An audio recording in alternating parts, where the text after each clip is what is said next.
Welcome to Muskegon Rising, a community service project of the Muskegon Rotary Club. Our purpose is to create lasting positive change. We've been doing that here since 1916. So, let's get started. Welcome to our podcast, Introducing Goodwill Industries. We will be delving into the heart of giving, community, and the transformative power of generosity. I'm your host, Lisa Stafford, and I'm thrilled to embark on this journey with you as we explore the profound impact of the Goodwill organization here in our community and around the world. Good morning, Jeanette. We're so happy to have you here. Thanks for having me. We really want to get to know you a little bit better. So if you could please share a little bit about your personal and your professional journey that kind of led you to your role as president and CEO of Goodwill. I'm actually I'm a trained mental health therapist who got into administration very shortly after grad school, and have sort of been working my way in that direction for a long time until suddenly, as I was working on the last merger between two smaller nonprofits, I knew that if I did my job really well, I'd put myself out of work because the other organization was bigger. And it was at that point that an opportunity came forward at Goodwill, and I came here. Nice, thank you. Fill in the blank. We want to have a little fun. If I wasn't the CEO of Goodwill, what would I be? Oh, wow. You know, I really thought that my next job was going to be in clean water, which is part of why I was really interested in Rotary, is because our efforts in clean water. But yeah, I thought that's the next place I was going to go. But you know, for my whole life, I've wanted to be a National Geographic photographer. Like if I could do anything. Wonderful. That just wasn't in the cards. Still out there, though. For those in our audience who aren't aware, could you provide an overview of the mission of Goodwill and the impact that it aims to make? Yeah, our mission is to change lives through the power of work. And our vision really is that everyone's got a meaningful and sustaining opportunity for work, right? Like there's a pathway to meaningful and sustaining work. And it's an amazing organization, you know, like many of us. I didn't know a lot about Goodwill outside of the retail, outside of our retail stores until I took a look at coming to Goodwill. And we're actually a really amazing organization. So while lots of nonprofit organizations are raising funding to do what they do, we actually do that through our retail program. And so I don't have to ask for cash donations so much as I'll take your old shirt from you and turn that into the donations that we need. That makes it a lot easier. It does. Nice. Yeah. Well, share with us, how has Goodwill evolved over the years? Kind of share some of the key milestones.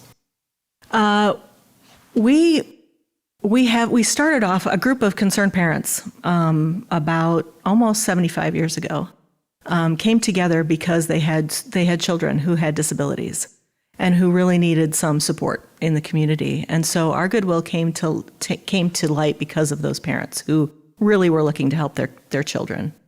And over the time, we have expanded kind of those who we serve. So our job really is to remove barriers to work.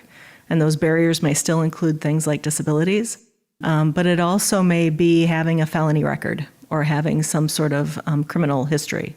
It may be that you are dealing with homelessness, or you have trouble with childcare, or you have difficulty with transportation. It can be a lot of individual barriers. It could also be systemic barriers, things like racism and discrimination, things like inequities in education and healthcare. Obviously, we'll do what we can to meet those bigger systemic barriers. But yes, our goal is to really help with those who can't get to that vision we have, right, of meaningful and sustaining work. In what ways does Goodwill contribute to and support our community? In our territory, so our Goodwill has 17 stores and 2 employment and training centers, and we kind of go from Holland up to Manistee and over to Cedar Springs. But we have a really strong presence here in Muskegon.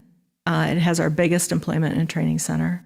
And so not only do we help you out when you're cleaning out your closet, so that is a community service. Yes, it is. but also providing an opportunity for people to purchase things in our stores at a really good price. The donations we get mean a lot to those who purchase them. But obviously what we're in the business of is helping people find and maintain really good employment so that they can help themselves, right? Get to where they want to be and meet their fullest potential. And so we do that in a whole variety of ways, from the earliest part of a job search, right, with helping people put together resumes or know how to answer questions about their criminal histories in a job interview, to training and development. So one of the newest things that's exciting for us is that we recently received a new grant from the state of Michigan that will allow us to do a number of things in collaboration with places like True North and Reed Muskegon and United Way around removing barriers to work. So there's pass-through dollars in there for housing and for childcare. But also we get to set up a new certification program in HVAC, in heating and cooling, which is a great opportunity for people in our community. It's not available anyplace else. That leads to a really good paying job. It does, and I think especially in the technical side, there's certainly a need for that. Mm-hmm. Awesome. Any one of us who's ever needed that help knows. Yes, absolutely. It's hard to find. Yep. Can you share maybe a specific success story or an example of an individual who's been positively impacted by Goodwill's programs? Actually, you know what? I'm thinking right now of one of our own.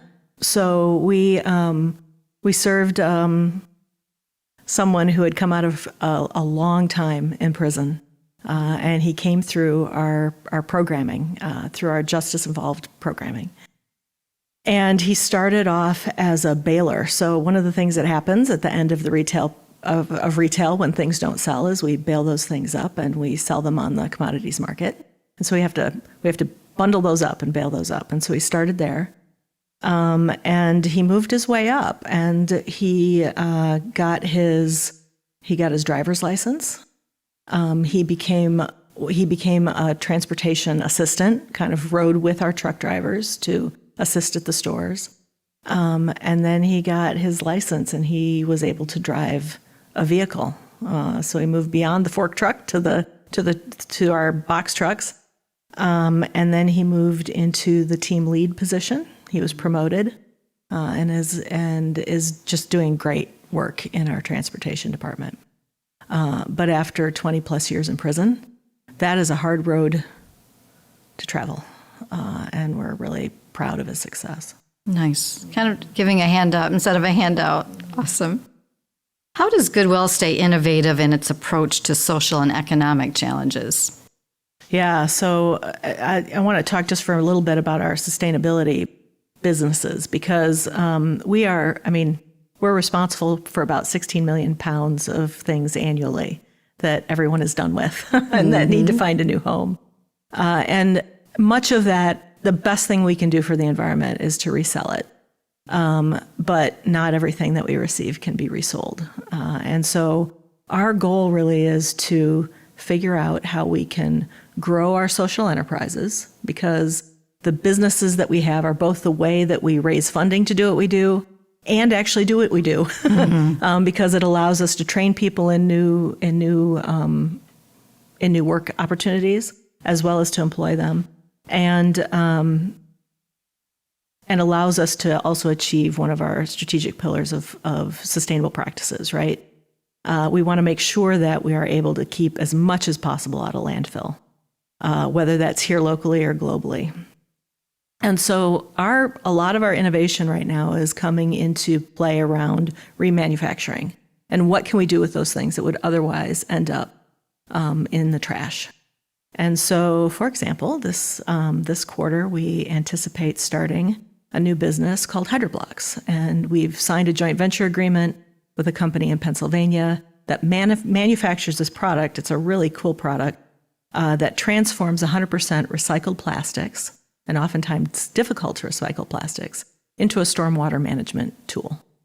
And we are setting that business up here in Muskegon, and will be in operations by the end of the month. We anticipate keeping about 85% of the plastics that we currently throw away out of landfill. So things like broken laundry baskets and broken totes. Another thing that we throw a lot away is furniture. Imagine the furniture that we get that perhaps is not ready, shouldn't be resold, or even things like, entertainment centers, which we all had to have one, and now nobody wants one, right? So they get dropped off at our place, and then we can't resell them. So what do we do with them instead? And so we've been looking at a company called Dyka that transforms wood flour, wood dust, with a natural additive into a putty that can be extruded like plastic.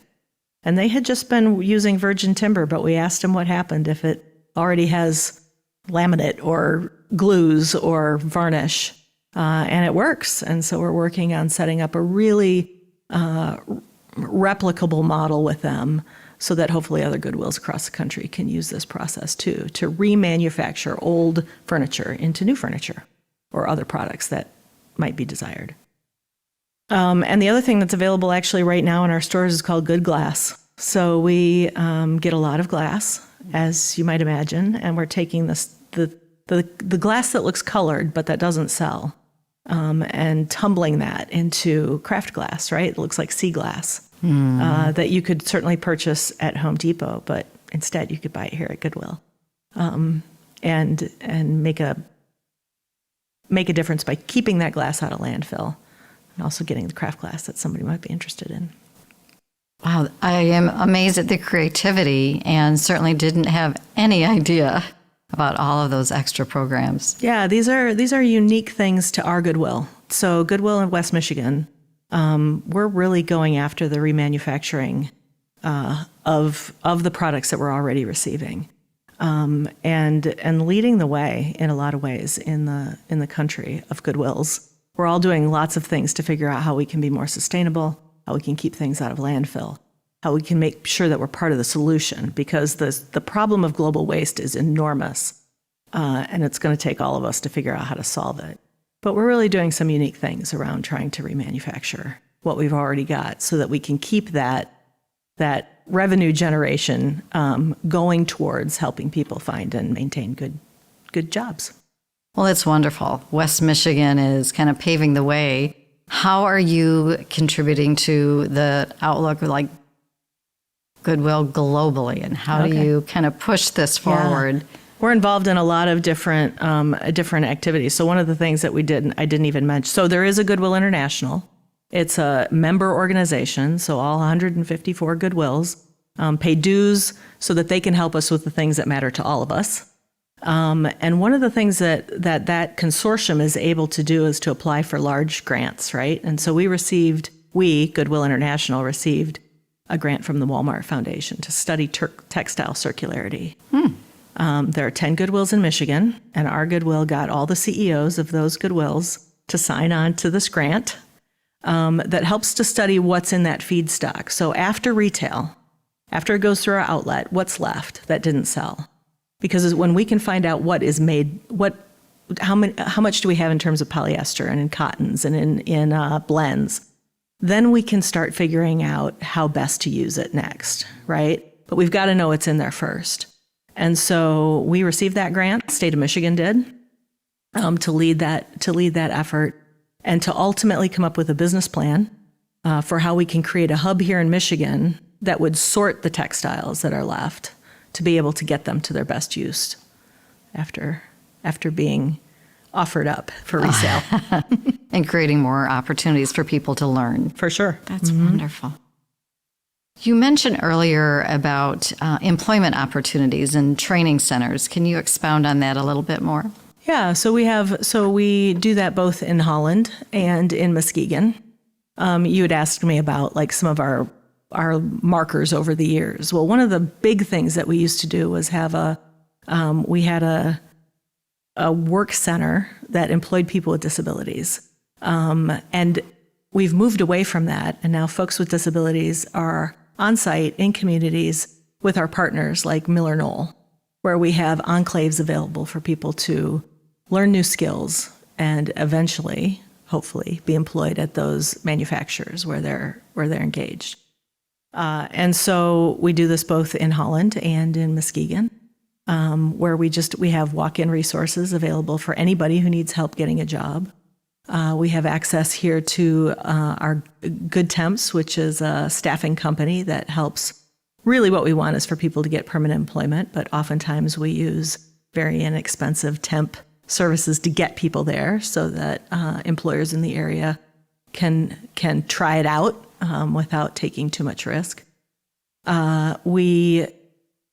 Right now, you can receive free tax services at our Holland office. We have the VITA program, the Volunteer Income Tax Assistance Program here in Muskegon, which really helps bring a lot of people out of that ALICE population. And so a variety of opportunities to help people move into employment through training and also to have some of those barriers addressed. Well, thank you. Kind of as a wrap-up, can you go over the top pillars of your organization? Yeah, we've got 5 that are really sort of capable of infinite fulfillment that we'll always be driving towards. One of them is around growing sustainable businesses and social enterprises, right? Because this is not only the way that we raise the funds we need to do the work we do, but it's also the way we do the work. And so continuing to expand those opportunities is important to us. Most important is probably the pillar around making sure that people are able to reach their full potential, right? Their fullest potential.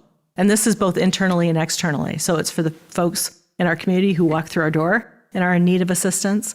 It's also for our own employees and helping them get to where they want to go in their lives. Our pillars of valuing teamwork, diversity, and inclusion is really about valuing the contributions of all of our team members.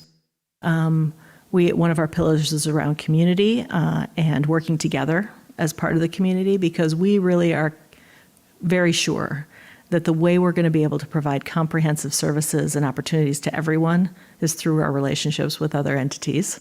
And then finally, the one we've been talking about a little bit around planet and really moving towards sustainable practices and making sure that, number one, we're reducing our carbon emissions at the same time that we're really zero waste, which would be remarkable for an organization that essentially takes it in.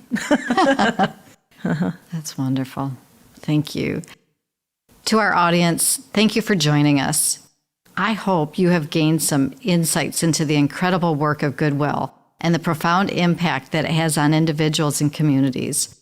Whether it's through job training programs, educational projects, or sustainability initiatives, Goodwill embodies the spirit of giving in its purest form. I encourage you to take what you have learned today and continue exploring the ways in which you can contribute and support to the mission of Goodwill in your own way. Together, we can all play a part in creating a more compassionate and inclusive world.